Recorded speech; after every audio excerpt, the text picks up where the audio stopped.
YouTube. In today's video, we will be taking a look at the brand new NZXT H9 Flow RGB Plus. This is a larger dual chamber mid-tower ATX case, and I don't even want to waste any more of your time. Let's get into this.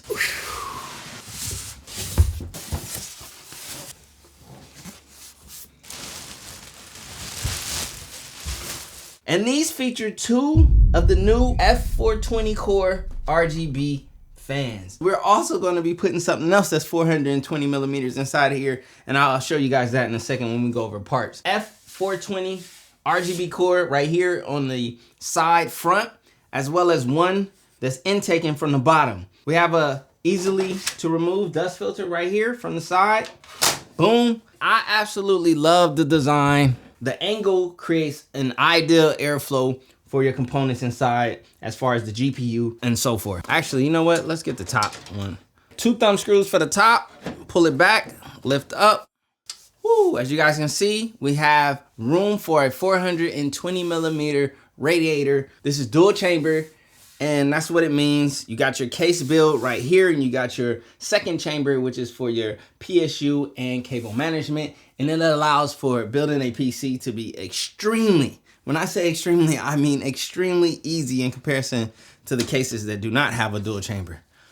We will remove our tempered glass front, and let's remove our rear panel so that you guys can see what's going on in the rear. As you guys can see, perforation for airflow right here, as well as here. These are some of the best airflow cases, period. The H6 RGB flow that I have is by far my favorite build that I've done. So here we are in the rear chamber area, very spacious for your PSU to sit comfortably, and a lot of room for your cable management. As well as if you choose to opt in for hard drives, there's a nice hard drive tray right here that rides down this back column, easily fitting 2.5 inch SSDs. Now, if you want to go 3.5 inch, you have a 3.5 inch hard drive caddy right here, which we will remove in order to get our accessories. One simple thumb screw, a lift up, and this is out of its location. You can see our hard drive tray. Boom. Our hardware. So we got our bags, and they are labeled. So I give a point for the labeling, a -0.5 point for it not being a nice plastic case, zip ties, as well as Velcro wraps and things like that. So as far as what's included, another great thing about this case is it has the incorporated RGB fan hub right here, which both of your F420 RGB cores are plugged directly into this. We're gonna add one more RGB core, which is giving a hint as to what's going on in here. And we're gonna connect that here, which will just allow for super simple, super easy incorporation into your PC build. Now there's a clear label right here telling you to remove this screw before opening the screw that would allow for this to come out. And then this should remove. Oh, it just swings out. Oh, super nice. And this also acts as a, cover or a way to hide some of the cable, goodness that will be going on back here. There's a lot of clear labeling from NZXT with these purple labels. As you guys can see right here, it says push to remove for standard motherboards. So this area right here, this is removable for your cables to come through. That's if you're not using the back connectors. This looks like this is compatible with the back connector motherboards, which is cool. You have a far cleaner setup considering that there will be no hole right here for the cables to pass through. So it simply says push to remove. So I'm gonna push it. Oh, and it easily comes out. Now, the only thing that sucks about that is there are no rubber grommets, but it's still a clean design. I like that. Okay, we got front I/O, HDMI audio. So these are all from the case. This will need power. And we also have USB 2.0 plugging into the motherboard.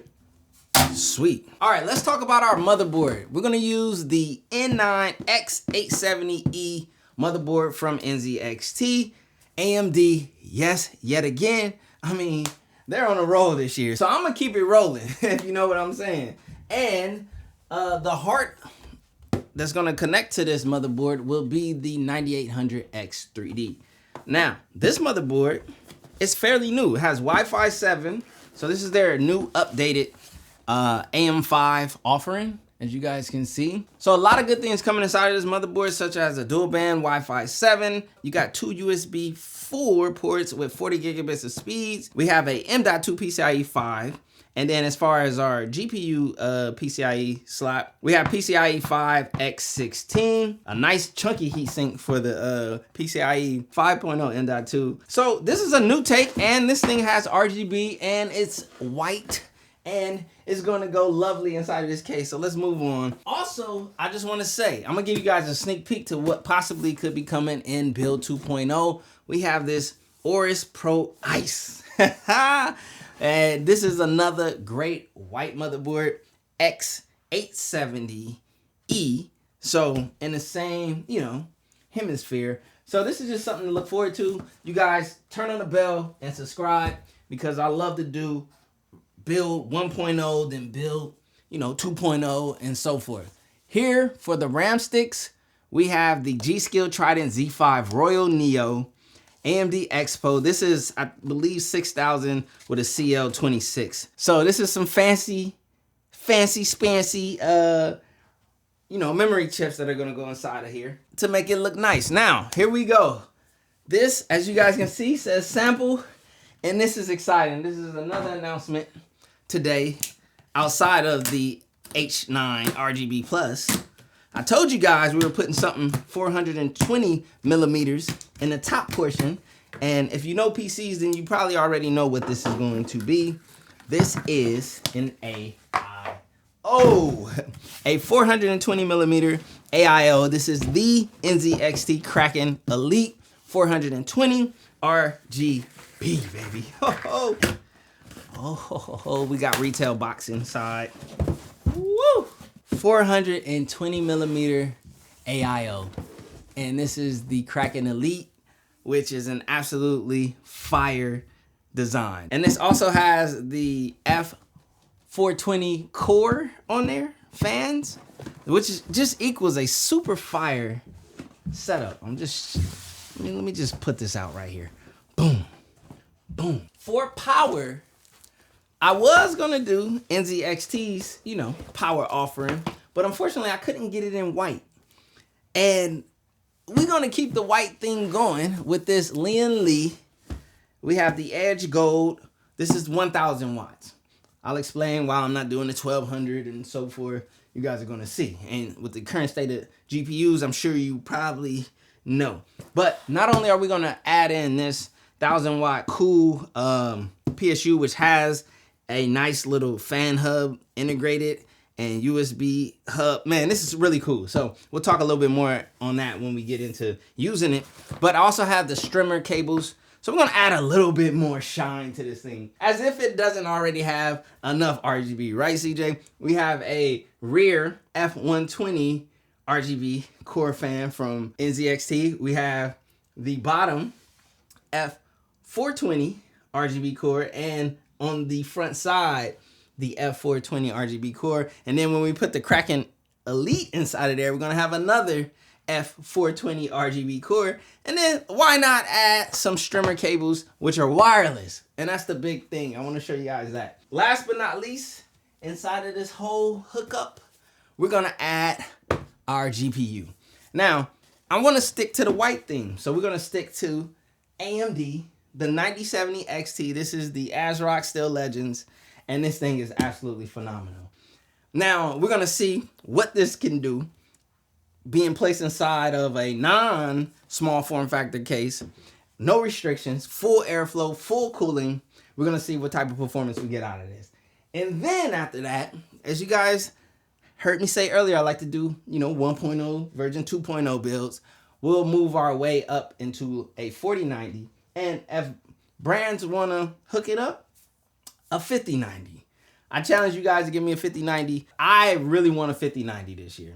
So if we can get our hands on a 5090, anybody who wants to bless this build with a 5090, please let me know, because I'm open for it. So for now, we have the all AMD build, 9800X3D, 9070 XT, which honestly, for me, right now, this is the best bang for buck in GPU offering this year. And that about wraps up what is all going inside of this. As far as the M.2 SSD, I forgot to mention, we have a 990 Pro from Samsung. It's already unboxed because this is my main M.2 from my main setup, as I am moving my main setup to become this now. Because why wouldn't I? This is one of my favorite cases. It looks the best. It performs really good as far as airflow goes. And you guys are going to see how easy it is to build within in this video. So without further ado, let's build a PC, baby. All right, let's first get started with our motherboard.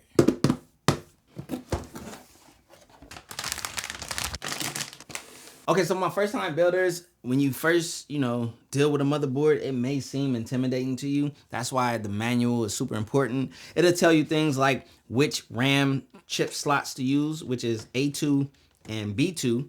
If you're only doing 2 sticks, those little things are important, and those things can always be found in the manual, as well as like where certain fan connectors go for like your AIO and so forth. All of that is found in your motherboard manual, so always keep that handy. All right, this is where your M.2 PCIe 5 SSD would go. So we will put our M.2 PCIe 4 SSD down here in this slot. All right, we got our Samsung M.2, and it's super simple to put this in. You're gonna go in at an angle, get it wedged into place, and then you're gonna just push it down, and there's a toolless clamp right here, which I'll show you guys in just a second.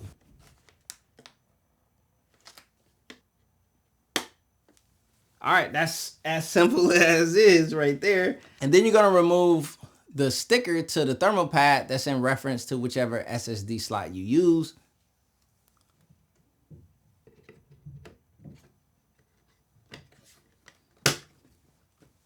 And it's as simple as that as far as installing your M.2 SSD. All right, next up, we'll do our CPU, and then we'll get our cooler on and everything, and we'll get all of that set up. Okay, so I needed to check to see if I had my AM5 contact frame, which I do here from Thermal Grizzly, and I will be using this in this build. Fairly simple process, and I'm gonna run you guys through it step by step. Get this box here with our contact frame. And the thing I love about the contact frame is it comes with this pad that is a thermal paste guard, which I love. And I feel like we need that even when we do not use one of these. Now, you want to put your CPU in place first. Why? Because we're protecting valuable pins that are inside of here, period. All right. Now, when installing your CPU, it's very easy, it's very simple. I know it's nerve-wracking, but I'm gonna make it as easy as can be. There's an arrow. You align the arrows, you're good to go. And you place it gently. It's that simple. So, arrow, but the arrow is on the back side. That's the one you wanna focus on. This arrow right here. And if you look down right here, there's an arrow in the top left corner. Arrow for arrow, you can't mess this up. So we're gonna take our CPU and we're gonna place it in gently.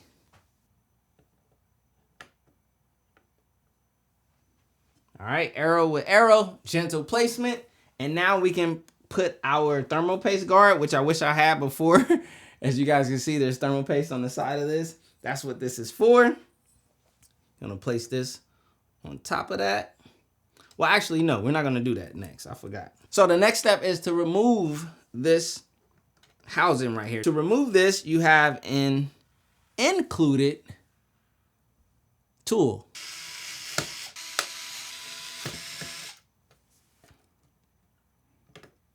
I'm gonna remove that. After that, our thermal paste guard. And as you guys can see, that prevents thermal paste from falling into those side gaps and whatnot, which I didn't have a thermal paste guard because I did not use a contact frame because I couldn't on the previous install that I had this on with a cooler and whatnot. And then we're gonna grab our contact frame and put that in place.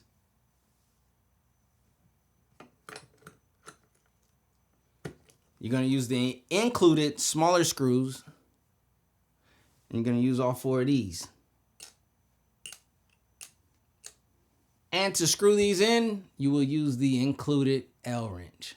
So a good rule for all new, builders or new, contact frame installers, you can just do like 180-degree turns on each screw in the cross pattern until you get it to reach, tension. So 180 degrees, 180, 180, 180, and if you want to be a bit more meticulous, you can do 90 degrees. Point of resistance, point of resistance. So we did the cross pattern and we have equal pressure. You just want equal pressure going down. You don't want to go one corner and then the other one and that. You just want equal pressure, and you just do that by doing a cross pattern. All right, the next thing that we're gonna do is install our RAM chips. As you guys can see, A2, that's A1, A2, B1, B2. Populate A2 first. So it goes A2 and B2. These are some beautiful memory sticks. I wanna show you guys. They come with a microfiber cloth, and you guys are gonna see why if you've never seen them. Oh boy, these are nice. It's my second time using these. I love it. Do not forget to remove. Yeah, boy. And remove it from the back as well.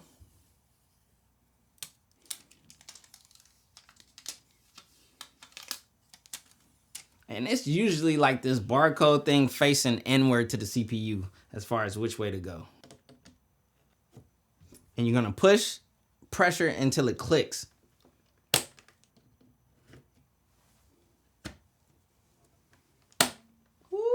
Look at how nice that looks. Now with this motherboard basically being put together, the next thing we're gonna do is our AIO. I know that I need to remove these, but I'll wait until we get the AIO out and ready to go, and then we'll do that.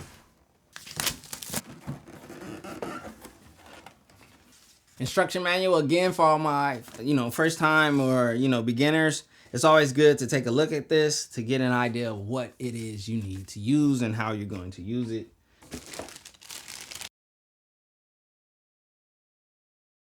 Our Intel kit, which we do not need, but our AMD kit, which we do need. And it says AM5, AM4. Other mounting accessories clearly labeled with pre-applied thermal paste, but we will be replacing this. I'll show you guys which thermal paste I'll choose to use. The new F420 RGB core. You guys can see this thing is massive. 3 140 millimeter fans all in one unit. It's just one cable out into that hub that's on the back of this. This portion right here is massive and I love it. Look at that massive 420 millimeter radiator.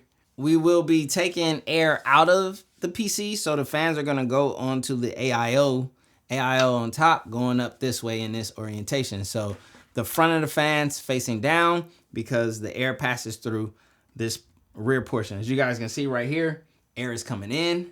Right here, air is coming up. And with this, air will be going out the top. And the same right here, out of the rear. So our AIO orientation will more than likely be like this. Let's see, going in this way, coming down this way, and landing right there. With this fan, I want it to be up with the cable right here on this left corner going into the hole that's right up there into the fan. Seems like there's a nice length. Yeah, there's plenty of slack, I believe. So considering the fact that this will be upside down this way in this orientation, that means that this rear portion I want on here needs to go on this way. So as you guys can see, it's at the top left corner like I spoke about. So now I already know my fan orientation. All I have to do is connect the fan to the radiator just like this, and then we'll connect the main cord cable right there, this cable right here, and we'll practically be set up with our AIO. We'll get our motherboard placed in, and then we'll, continue on with the build. So inside of here, you're gonna see our long screws, which is what we need to connect this to this. And our short screws are going to be the ones that connect to the top of the case with the washers that are inside of here. And then I'm going to use this to connect onto the, where's the standoffs though? Oh yeah, AMD socket standoffs right there. Okay, cool. You only need one. This is why I love the RGB cores. Look at this. So easy, baby. 4 screws. And we're good to go. Okay.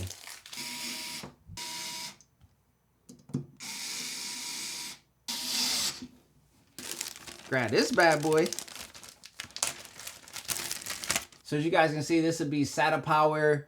And also for like your fan connector, actually, which is this right here, that will connect to this as well to get, you know, everything going on there. And that just keeps everything in sync. We have our USB plug and our fan for, you know, AIO pump or CPU fan, wherever you choose to plug.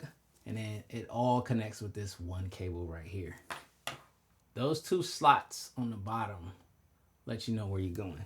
The 2 slots right there you see, and then the more bumpy slots up top. So that means this goes in here like this. Boom. And then you have this chunky cable, but we're going to cable manage it super easily in this dual chamber case. All right, it's time for our motherboard placement. So I get half in, then I come around and I grab right here. You want to guide it gently into place. Perfect. Inside of our H9, we have clearly labeled screws, and they tell you these are the standoff. Oh no, they do not tell you. Just to show you an example of the type of screw box I think all, you know, cases should come with is something like this, which clearly says motherboard right here. All right.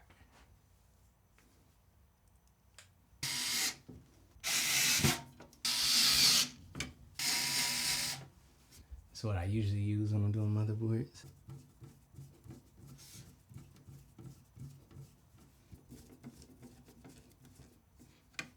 Okay, so there we have it. Our motherboard is fully installed and in place with all of the standoff screws being placed. It's 3, 6, 7, 8 standoff screws in total, all screwed in, and this motherboard is in place. So now we can get into our AIO goodness. So this is gonna involve us removing these AM5 brackets, which I spoke about earlier. So we can go ahead and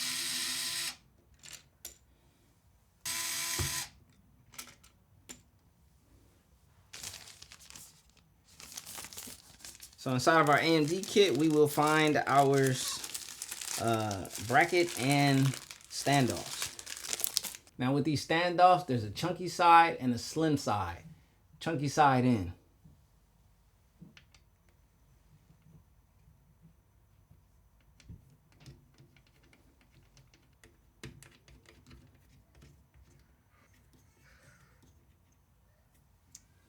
Boom.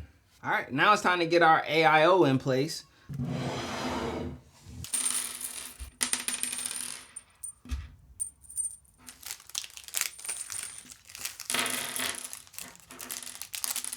All right, really good trick I learned is you want to pre-washer your short screws that you're going to use on the top to screw in this radiator ahead of time. Makes it super easy to go about the process.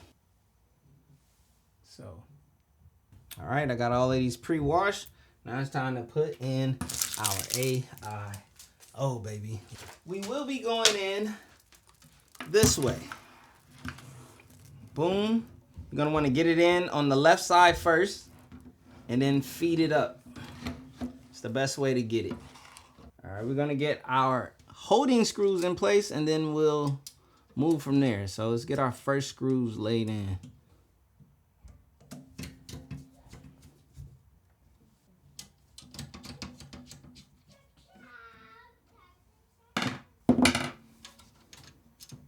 All right, 4th screw.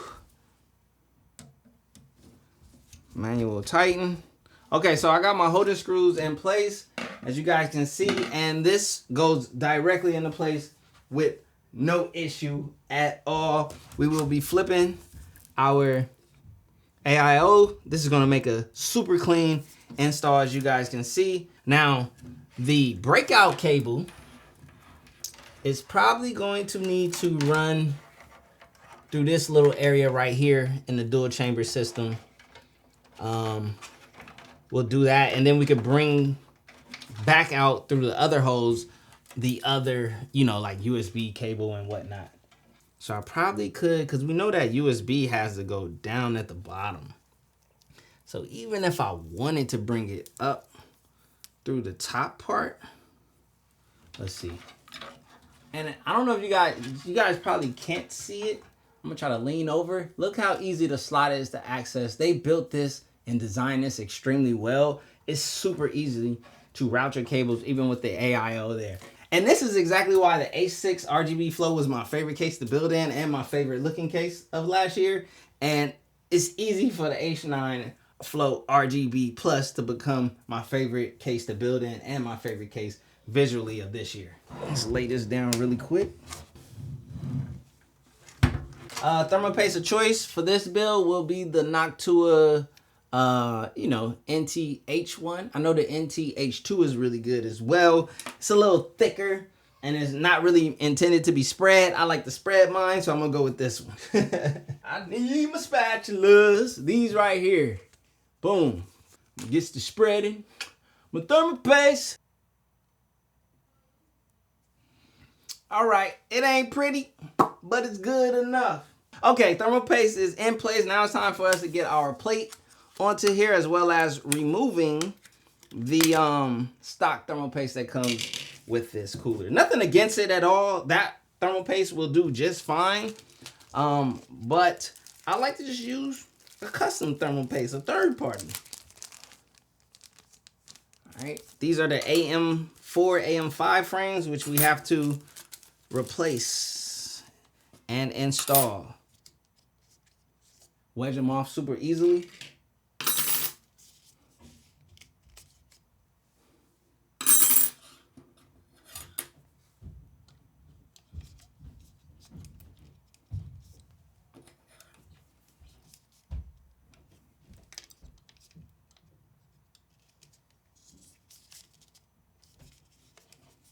And there we have it. We are good to go. Oh, we got to get that off. These right here are thermal paste wipes. They're convenient. They're not necessary, but I like to use them because it just simplifies the process for me.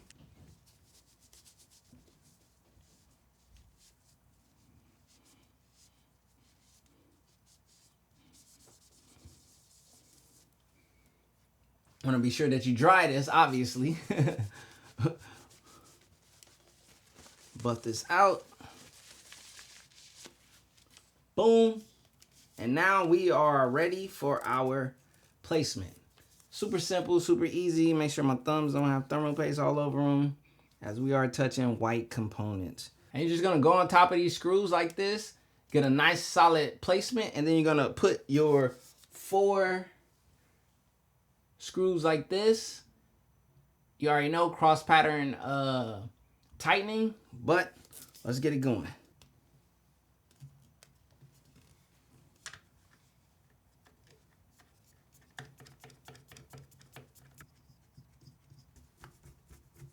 All right, you want to pull this piping out of your way while you screw.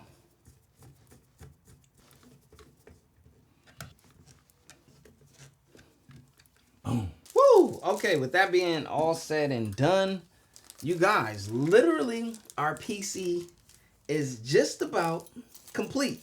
We're gonna do our power supply unit next. Yep.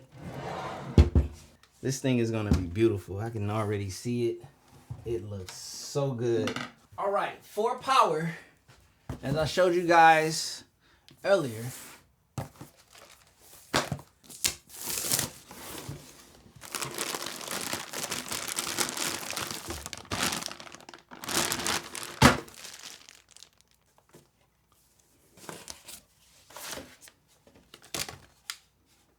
woo, super cool, interesting design. My first time using this Lee & Lee setup, but I'm actually excited to use it, especially with this portion right here.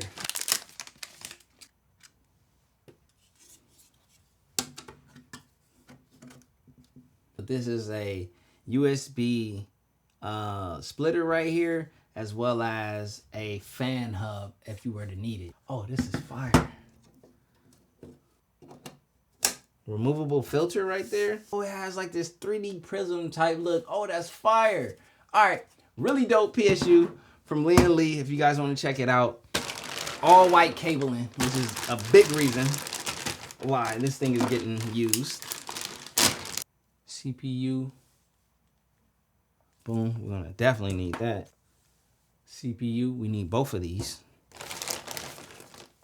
And a really nice looking 24-pin motherboard. This is why you go ATX 3.1 for this newly improved 600-watt cable, which is better than the first gen.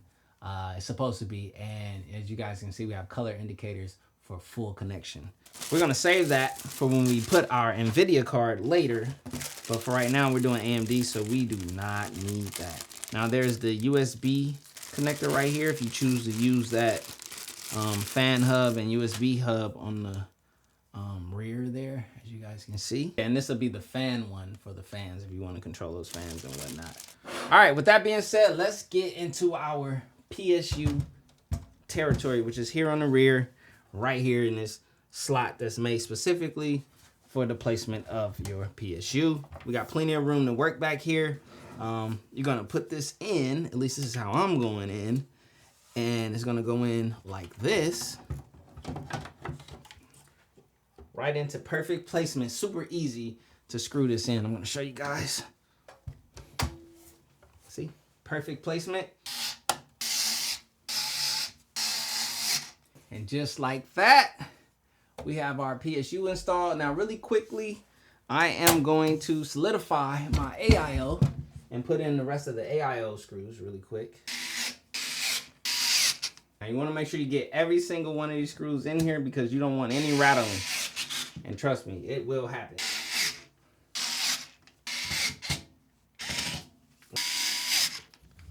Now, let's get our power cables together. This is the reality of dual chamber. You have your own chamber back here for cable management, cable routing, and it just creates a super aesthetically, visually pleasing build from a cable management perspective and just all around building perspective. So now this is our breakout cable along with our fan cable from our AIO, and these connect together like so. Boom. We probably can route these over here into that cable management little area. We also have our fan plug, which is just gonna route back out into the motherboard. I'll show you guys that, but I'm just gonna route it slightly. We have our USB cable, which is another cable I need to check to see if it's gonna have enough reach to even get to where it needs to plug in. And that part is looking a tad bit shaky, but let's see. Oh no, we'll make it. So we will be able to get our USB cable in. We have a power cable for SATA power right here. That's gonna run down probably through this cable channel right here, cleaning all of that up. Literally, it could be like this, boom. So let me just go ahead and get it the first placement. So that way it's kind of like out of my way. Boom. We also have our PCIe power that we're gonna need for our hub right here. So we gotta make sure we get that connected. It's gonna be a lot of cables happening here, but the beauty is we have space for them. All right, we have our first motherboard cable right here, which has one cable comb already on it. This is our 24-pin, and is this labeled? It is, right here, motherboard 18 plus top right here on this portion. This, along with this connection right here. So, boom. Another cable we need to connect is, let's see, our CPU powers, which I think were these right here, right? So 2 CPU powers right here. They're gonna route right here. They connect right here at the very top left of the motherboard if you were looking directly at it. And if you're curious which goes where, power supply unit CPU. So this goes out to your motherboard, and then this goes into your PSU unit. So I'm gonna remove this thing out of my way for now, so that I can get back here without feeling like I'm going to ruin this. CPU and PCIe connect right here. Boom, this is gonna come up and in through there. So let's get a visual of our routing. And then there's going to be a second one. Connect that in right here. Boom, down and out here. And it's going to flip, let's say, oh yeah, it's gonna flip in this way. So in that way.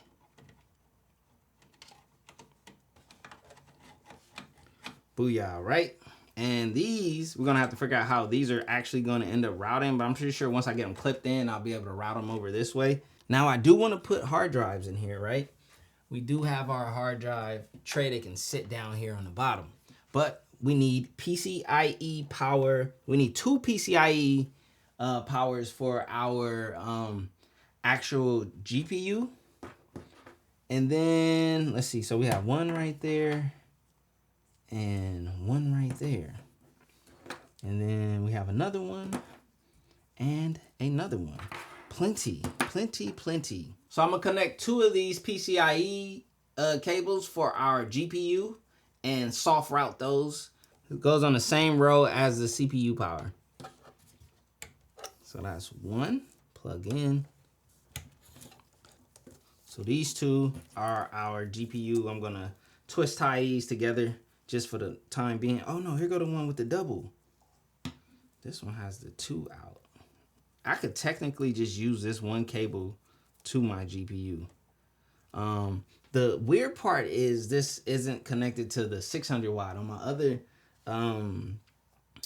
setup, it was actually to the 600 watt. So I have to decide, do I want to use this for that? I think I might use this more for like the accessories. And then we'll run the other PCIe, which would be this one, to our... Oh, you know what? I forgot. I'm using the streamer cable anyway. But yeah, we'll do these 2 separate ones because I want to make sure I'm getting enough power for sure. So these 2 right here are going to get extended to the streamer cable. So we're going to wrap these up together. Boom. This fan hub that requires PCIe, I'm going to go ahead and connect that now. So we're going to connect this one. Boom. All right, PCIe right here. You can see the side that requires the clip.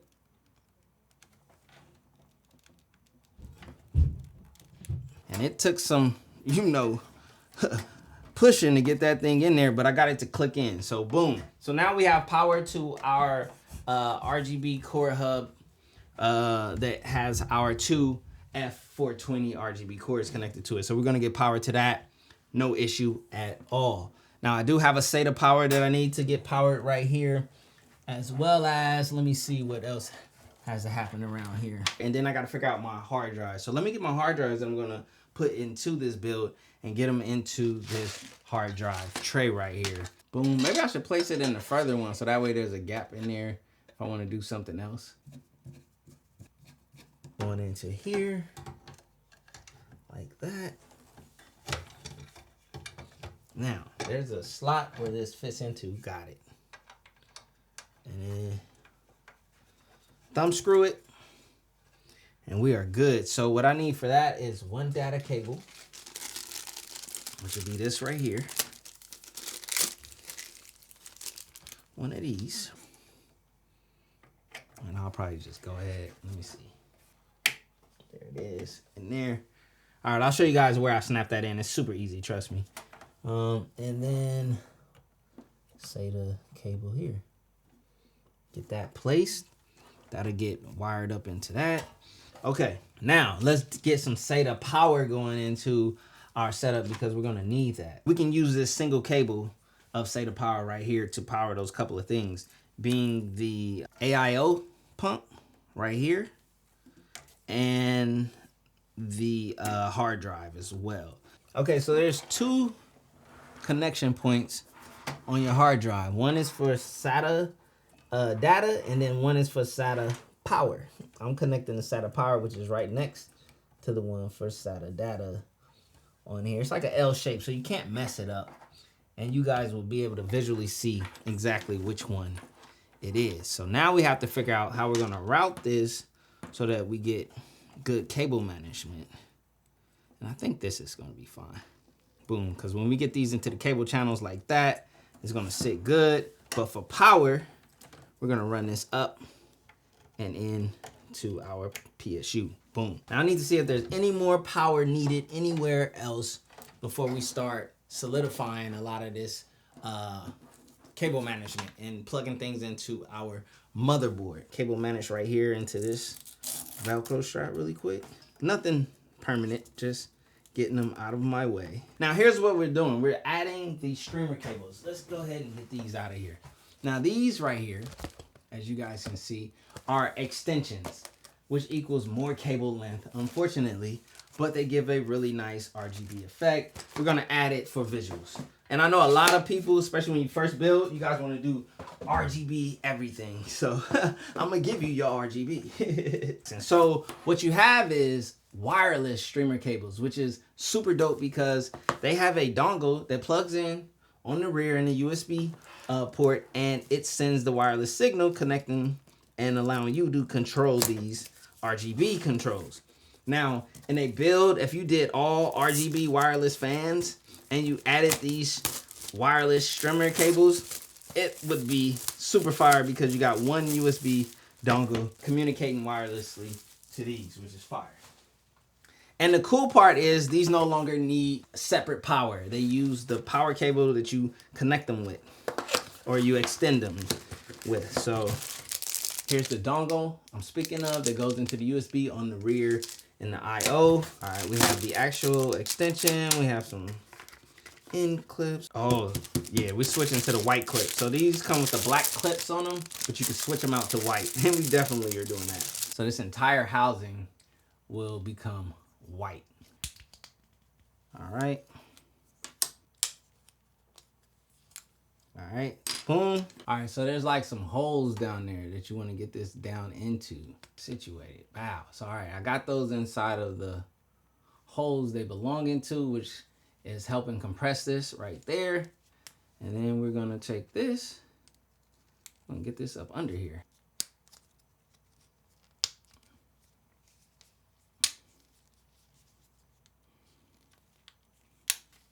All right, boom. And there you have it. We have that on there nice and secure the right way. And then we have a cable comb, which we can use to lock these in. And these go under like this. So boom, bow. And then there you have it. Into this like this.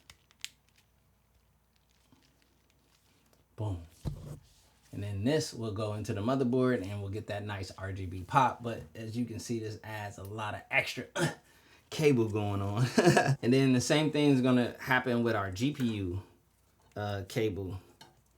I have a 8-pin wireless right here. That front, got that same front white replacement cable, which is gonna be this part right here. This is the part we'll make white. Remove it. Boom, right into those holes, which keeps it in place. Wrap that around on one side. Stretch it out to the other. Boom. Super nice. I wish these could have been white. I don't know why they chose black for this part right here. This is the look I was going for, not this. But we're still gonna rock with it, I guess. These 6+2 cables, you have to put them together like that and go into your connection point like that and get them all the way pushed in and clicked.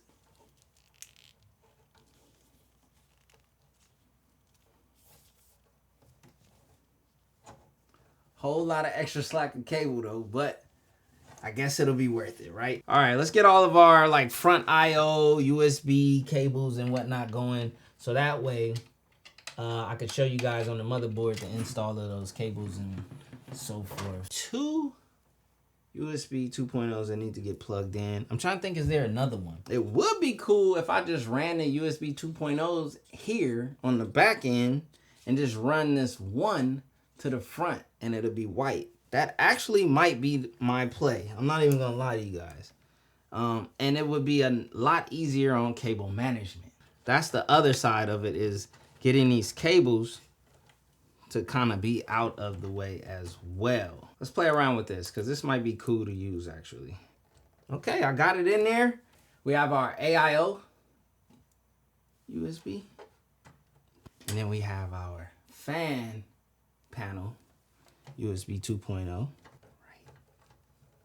there. So we got our USB 2.0 from this PSU unit, which we're gonna run down and out to the motherboard. We got our other motherboard cables, which we're gonna run out into. Okay, so let's get our cables into our motherboard. I'm gonna flip this around and I'm gonna make an attempt to make it as visually easy for you to see as I do a lot of this stuff. Okay, so we have our front panel connector. Front panel connector right here on the bottom right corner. You look for the missing pin and you align that with the missing pin right there. So, and it says front panel upwards when you plug it in. Boom. Now we're gonna do our front audio connector, which I believe is about right there. That's just off the guess, but I'm gonna double check. Number 19. Yep, that's front audio right there. Okay, here we go. All right, so this one has the colorful cables on it, and it says HD audio. We're going to align the missing one with the missing one there, and that connects. So the HD audio written position was facing downward, and that's the bottom furthest left corner. Bottom furthest right for front panel, bottom furthest left for the HD audio. Now I have my USB plug right here in the same vicinity, right? I'm gonna bring that one up. This one also has some colorful cables on it, and that's literally going to go into either one of these. Our empty position is to the bottom right. Plug that in, and it does have the USB 2.0 facing upward. All right, we got some more front panel connections that need to happen as well, but they are typically here. So one USB that goes there and one that goes right there. So I'm gonna bring those out from this little side position like this, fold that inward that way with the notch or the little notch piece facing upward, and that goes in right there, super easy. USB cable, which this cable I've learned you have to make sure you're putting it in the correct way or else your PC will not boot. There's a side that has a full line and a side that has like a slightly thicker line, and you can kind of tell. So let's say this is going to go in this way, and it has a nice click. That's how I know I am in there the right way. Let's continue our power cables. Now, the best way to know which way the 24 pin goes, you'll see this little clip connection point. Oh wait, there's this little notch part right here on the outer side, not the inner side, but the outer side, and that's where the clip clips onto.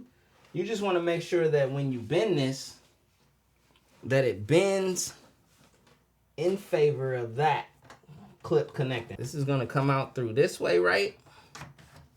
RGB is on the outer side, and that clip portion is on the inner side because I'm going to bend it, and then it's going to be in alignment with this part right here. So bring this out, bend this, align it. There we go. We are aligned, and then we're going to push this in until we get it nice and firm and clicked in. That went in actually really nice and smooth. All right, boom. And then you have some nice RGB right here at this connection point. Okay, so right here we have two 8-pin connectors, and we're gonna flip these. These have to be bent. They have to be bent like this for the clip to be facing upward to lock on. So I'm gonna put my right one on, and then my left one on. Push. And you guys heard the click. Okay, so now I have a fan connection that needs to be connected for this AIO, which is located right here. And I'm gonna plug that into the AIO pump. I could also have chosen to plug it into the CPU fan. It's either or. This is for the AIO pump, so that's where I'm going to connect it to. I'm gonna flip it so that there's like a little slot. You'll see it, and there's a way that you know that it connects onto here properly. You're gonna make sure that slot is aligned, and you're gonna push it in. So I went with the AIO pump connection on the top right there. And as far as any other fan connectors, I don't need any because they're all USB. The fan connection for this core is already integrated into the hub. The hub is already integrated into my USB hub, which is connected by this one USB cable right here. So everything that I need outside of my power for my GPU, which I need to get the GPU placed in here, is all ready to go. So what I'm gonna do really quick is some slight cable management on the rear, and then we'll get into placing our GPU and literally power this thing on. My least favorite part about PC builds is managing the cables because it's just, you know, it can be annoying and a bit much. But when you have a nice dual chamber with a lot of cable channels like this has, it can be a lot easier to manage. This 24-pin power connector, I'm gonna cable manage it inside of this connection. At least I'm gonna attempt to. Boom, get that tucked right there. All right, so these two, somehow together, they can be placed right here. Right now, I'm not going for like, oh, super clean, pretty. I'm going for tucked away, out of my way so that I can complete. And then later on, if I want to, I can do some more like house cleaning. But so far, even this right here is, no one's gonna see this back area. Okay, so as you guys can see, we pretty much now have our cables, you know, mildly managed or basically managed for the most part. Look, this is gonna come on right here. So, boom, screw this in since we got it laying nice and smooth. Now this is going to be our GPU.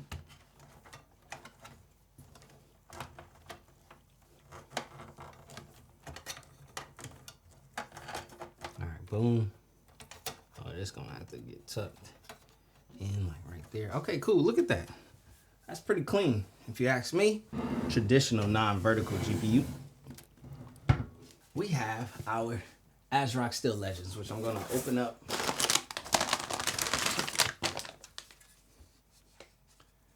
And it should be obvious and a no-brainer as to why I chose this exact GPU for this exact build.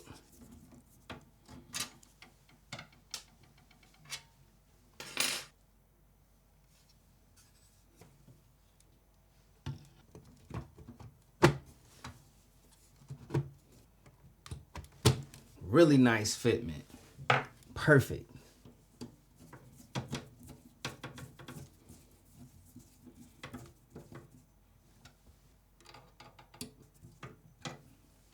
Then we have our dual 8-pin. Ladies and gentlemen, that is an absolutely clean NZXT H9 RGB plus build right there. 9800 X3D with the 9070 XT, and it is official, you guys. This build is complete, and it's super duper clean. And it's gonna look even better once we light this bad boy up and turn it on.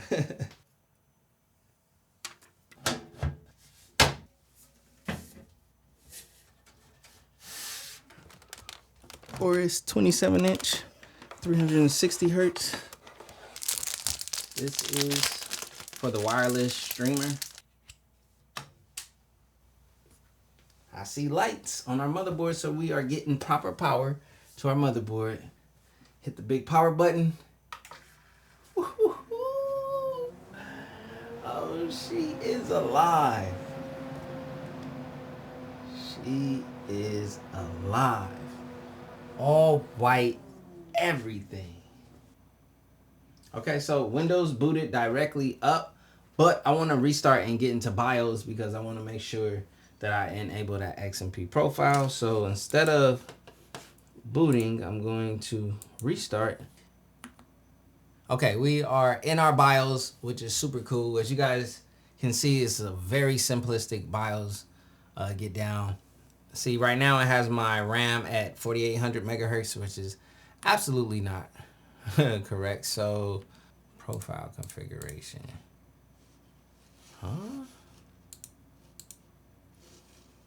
Expo, there we go, 6000, there it is. Let me go to save changes and exit. All right, let's try that. Okay, so really quick, I want to show you guys how easy it is to, you know, get your BIOS set up or whatnot. You have to get the NZXT cam software, right? And instantly under BIOS, there's a red dot, and I clicked there, and then it gave me the instant link to the NZXT motherboard page, which has all of the firmware updates and BIOS updates, right? So right here, I have the BIOS folder that I just extracted from the zip right here. And then if we look at the release notes, it's going to tell you how to do this. So prepare a USB drive with FAT32 format, extract the ROM file to the root directory of the USB drive, boot into BIOS. Okay, so boom, we are going to flash this. So we're going to delete everything off of there, and then we're going to drag this ROM onto here. So we got to go to Advanced Tools, Instant Flash. So I'm pretty sure there's a flash.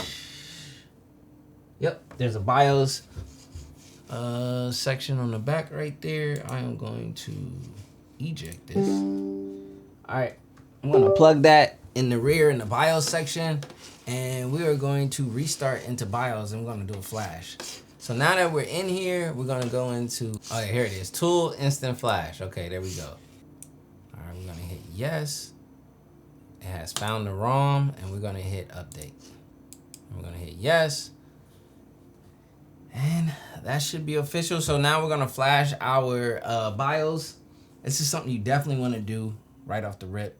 Okay, message box for progress update. Okay, here we go. Updating main firmware, W, baby, let's go. Do not turn the power off. Warning, system firmware is being updated. Keyboard is locked. Once firmware update is completed, system will be automatically rebooted. Okay, so right here I did my first Blackout 6 Call of Duty benchmark. This is on extreme settings, 1440p full native resolution, no upscaling, no sharpening, no frame gen. 149 frames per second on average with a low of 103. Okay, so I decided to do another benchmark, but this time on a balanced graphical setting, native resolution, no upscaling, no frame gen, and we were able to achieve 207 frames per second on average with a low of 151 frames per second. YouTube, now we're set up at my 4K setup. This is my 4K QD OLED from MSI. This thing is absolutely phenomenal. It's a monster. And ironically enough, I have the NZXT keyboard and mouse, which is what I use over here with the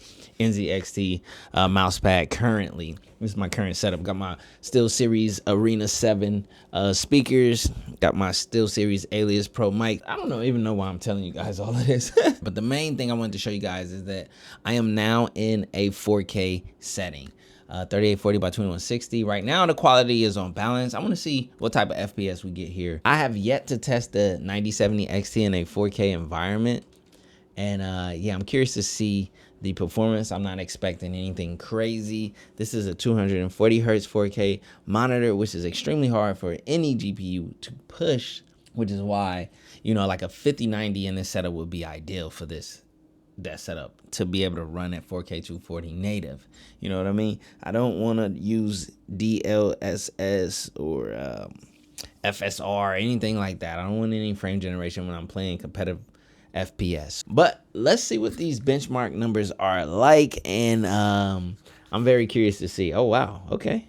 Oh, okay. I won't lie, I am surprised. Obviously this is a title that's AMD, you know, optimized, so it's going to perform extremely well. Yeah, 100%, no upscaling, sharpening, no frame generation, 9800 X3D along with the 9070 XT, an average FPS of 153 frames per second at 4K. Now this is at balance, you guys. This isn't at the highest resolution, but this is the typical resolution that I play at in 4K. Even on my 4090, I play at balance so that way I could actually hit the 200 FPS, 230, 240, whatever. I know that the 9070 XT is not a high-end 4090 competitor, if even a 50-80 competitor, you know what I mean? Even though in some titles and in some situations it might throw a couple blows with it, but it's more in line with like the 5070 Ti. But let's try Ultra, you know? Okay, we're at like 90 to 100 frames per second. Okay, I'm seeing 120 FPS. Okay, you know what I mean?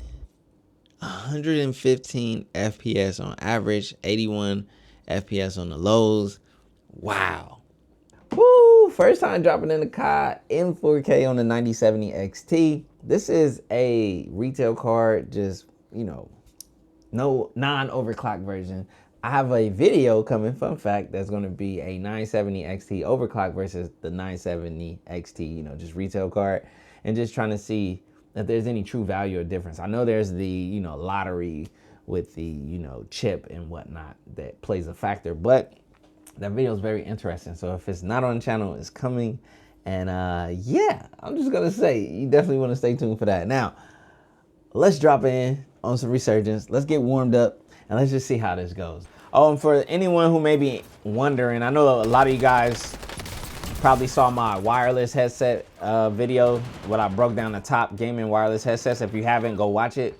But if you're wondering what these are wired. These are my actual like main go-to gaming headsets. These are the Sennheiser HD 490 Pros. I'll link them down in the description. But you need an audio interface, which I have these plugged into the Apogee Duet 3. You can also use something like the Zendak V3, I think that is over there that I have. But if you want to go for the wired audio setup, which is, in my opinion, the best audio quality, it costs more. And, you know, you gotta set it up and whatnot, but oh boy, is it worth it in my opinion. Man, hold up, bro. We might be hitting in those highs. Yeah, we hitting in those high 100 FPSs. That's nice. Very much playable. Let's put it this way. We're hitting higher than like what console would be. There's a dude coming down the stairs behind you.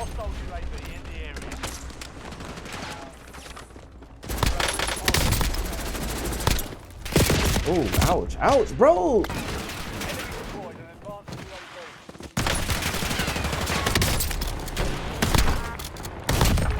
Where you at?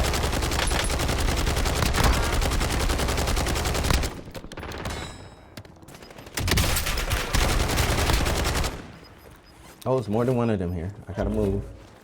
No teammates to help me. Deserter left your squad. We'll redeploy you faster to make up for it.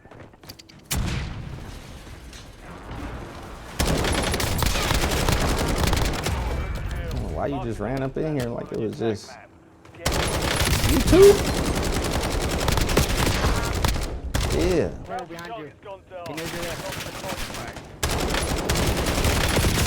Okay, so I'm booting up the Black Myth Wukong benchmark tool. The benchmark tool that breaks every mighty system down into a humble state. Now, I'm not expecting crazy numbers. The ideal like hit right now would be 60 FPS. So 4K native res cinematic settings, the 9070 XT delivered 31 frames per second on average. The minimum was 17 though. And yeah, the maximum was 36 FPS. Again, this is 4K. This card, in my opinion, is the ideal 1440p gaming card. So I can understand these results. So now we're gonna turn on FSR, you know, frame gen. So here's our results, you guys. 4K cinematic settings with frame gen. We had to enable frame gen to cross over 30 FPS. Well, we were above 30 FPS average with no frame gen, but to try to hit 60. That was the goal. But we are at an average FPS of 58 with a maximum of 66 and a minimum of 49. So a much better FPS overall. Okay, so now we have our data on this. The next thing that we can do really quick is a couple Cyberpunk benchmarks. Okay, so here we are in Cyberpunk graphics.